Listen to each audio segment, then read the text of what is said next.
2024 parliament की elections हम सभी लोगों ने देखी। ये इलेक्शंस पूरी तरह से कॉन्सेंट्रेटेड थी संविधान को लेकर। एक पार्टी बीजेपी कह रही थी कि हम संविधान हटाने जाने वाले हैं और संविधान हटाने के लिए 400 पार का नारा उन्होंने दिया था। दूसरी पार्टी कांग्रेस कह रही थी कि हम संविधान बचाने की लड़ाई कर रहे हैं और संविधान बचाने के लिए हमें ज्यादा से ज्यादा वोट दीजिएगा। एक तरफ एक पार्टी कह रही थी कि संविधान हटाएंगे, दूसरी पार्टी कह रही थी कि संविधान बचाएंगे।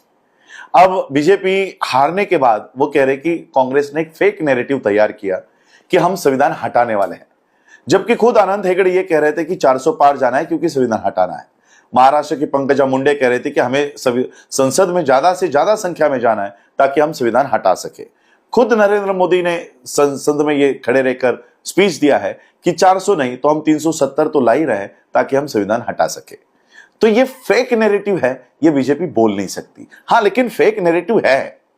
फेक नैरेटिव ये है कि कांग्रेस जो कह रही थी कि हम संविधान बचाने के लिए जाने वाले हैं, ये फेक नैरेटिव है। बीजेपी को संविधान हटाना है, ये 100% सच है, लेकिन कांग्रेस को संविधान बचाना है, ये भी उतना सच नहीं है, क्योंकि मेरे पास उसके सबूत है। ये 2 दिन पहले भारत के संसद में कानून बनने जा रहा है, one nation one election.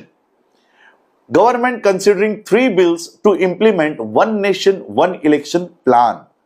Bharat सरकार इस देश में वन नेशन वन इलेक्शन लाने जा रही है और इसके लिए उनको भारत के संविधान में 3 मेजर अमेंडमेंट्स करने हैं, जिसकी परमिशन संसद में दी गई है। Article 82, article 83 and article 327।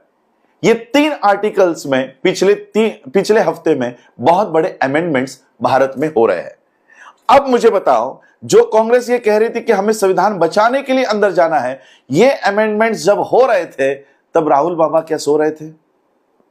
इसका मतलब फेक नैरेटिव ये है कि इनको संविधान बचाना है। ये फेक नैरेटिव है और इस फेक नैरेटिव में हम लोग फंस गए। भारत के लोग, महाराष्ट्र के लोग फंस गए। महाराष्ट्र का उदाहरण देना चाहूंगा। 2024 में एमवीए के अगेंस्ट जो वीवीए खड़ी थी प्रकाश अंबेडकर जी के नेतृत्व में, इनके 50 लाख वोट्स पे से ये 10 लाख वोट्स पे आ गए। इसका मतलब 40 लाख वोट्स ये उद्धव, शरद पवार और राहुल गांधी इनको पड़े हैं। इसका मतलब है 40 लाख वोट्स हमारे चले गए संविधान बचाने की दुहाई के लिए। लेकिन अब जब संविधान सही में खतरे में है तो ये आवाज तक नहीं उठा रहे। बहन जी के भी वोट्स शिफ्ट हो गए। इसमें दोष कहीं ना कहीं हमारा भी है। हमारे इन नेताओं ने क्रेडिबिलिटी अपनी लॉस्ट कर दी है।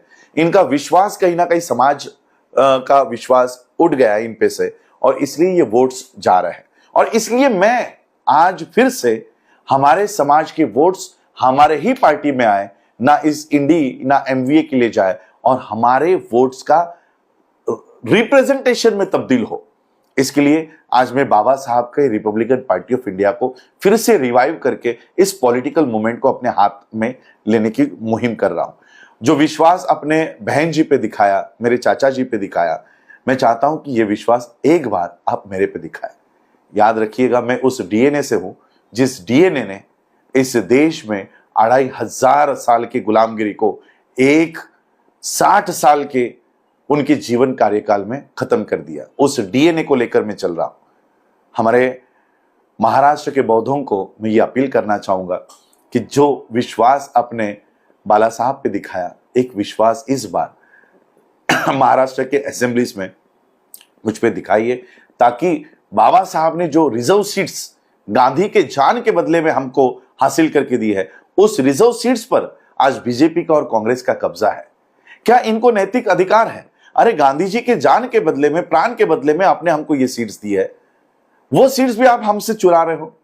बीजेपी संविधान हटाना चाहती है और उसी संविधान की सीट्स आप हमसे चुरा रहे हो। और इसलिए इन सीटों पर मैं अपने उम्मीदवार, बौद्धों के उम्मीदवार, अंबेडकरिज्म के उम्मीदवार, जो बाबा साहब को मानते हैं, ऐसे उम्मीदवारों को खड़ा करके इनको महाराष्ट्र के असेंबलीज में भेजने की मुहिम खड़ा कर रहा हूं। सारे 29 के 29 सीट्स में लड़ाने वाला हूं। और इसलिए सारे बौद्धों को मैं ये अपील करना चाहता हूं, एक भी वोट जाति के नाम पर, धर्म के नाम पर, खून के नाम पर हमें अब बांटने नहीं है। जो विश्वास ऑलरेडी जिन्होंने गवा दिया है, फिर से वो अगर विश्वास हासिल करके हमारे वोट खत्म करना चाहते हैं तो इसको हमको कहीं ना कहीं रोकना होगा। आपका एक एक वोट आपके प्रतिनिधि को चुनने के लिए डालना चाहिए, ना कि किसी और को जितवाने के लिए। बाबा साहब ने वोट का अधिकार आप खुद को राजा बनने के लिए दिया है, किसी और को राजा बनाने के लिए नहीं। इस वोट का अधिकार का इस्तेमाल ठीक से कीजिएगा।